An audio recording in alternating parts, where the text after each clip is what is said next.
بسم اللہ الرحمن الرحیم۔ السلام علیکم ورحمۃ اللہ وبرکاتہ۔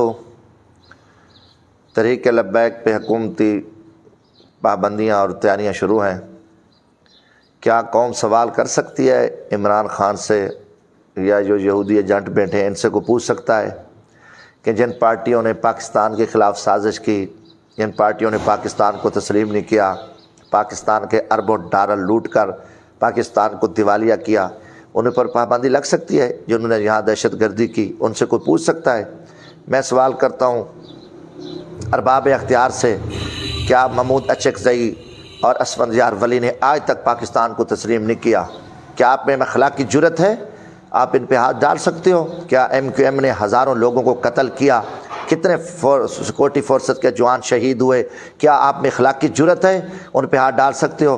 کیا نواز شریف اور زرداری نے پاکستان کے قومی راز امریکن کو، انڈیا کو، اسرائیل کو نہیں دیے اور اربوں خربوں پاکستان کے لوٹ کے یہ باہر لے کے گئے ہیں؟ یہ ڈان لیکس، یہ میمو گیٹس کیا تھا پیپلز پارٹی اور مسلم لیگ نون کا؟ یہ غدار نہیں تھے کہ جنہوں نے اتنے بڑے پاکستان کے قومی راز دیے اور پاکستان کے خربوں روپے لوٹ کے گئے؟ تو کیا یہ مجرم نہیں ہے؟ ہاں، کیونکہ عمران خان، کیونکہ یہ سارے یہودی ایجنٹ ہیں، یہ امریکہ اور اسرائیل کے کتے ہیں، یہ مودی کے کتے ہیں جو پاکستان کے دشمن اور غدار جماعتیں ہیں۔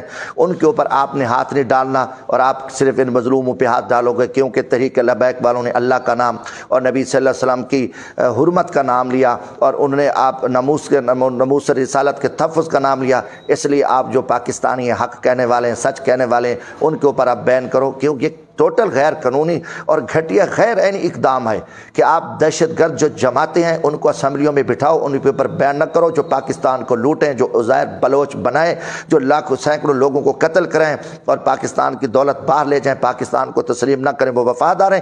یہ گھٹیا پن ہے حکومت پاکستان کا اور پوری پاکستانی قوم جو اہل ایمان ہے عمران نیازی کی حکومت پہ لعنت کر رہی ہے، اور ہم پاکستان عوامی راج پارٹی پرزور مذمت کرتی ہے کہ تحریک لبیک کے ساتھ مذاکرات کریں اور تحریک لبیک کے امیر سعد حسین رضوی صاحب کو رہا کریں، ان کے کارکنوں کو رہا کریں اور پاکستان کو جو امن کی طرف لے کے جائیں۔ اس معاہدے کو حکومت وقت نے توڑا ہے، اس کی ذمہ داری جو جلاؤ گھراؤ جتنے نقصانات ہوئے اس کا ذمہ دار عمران نیازی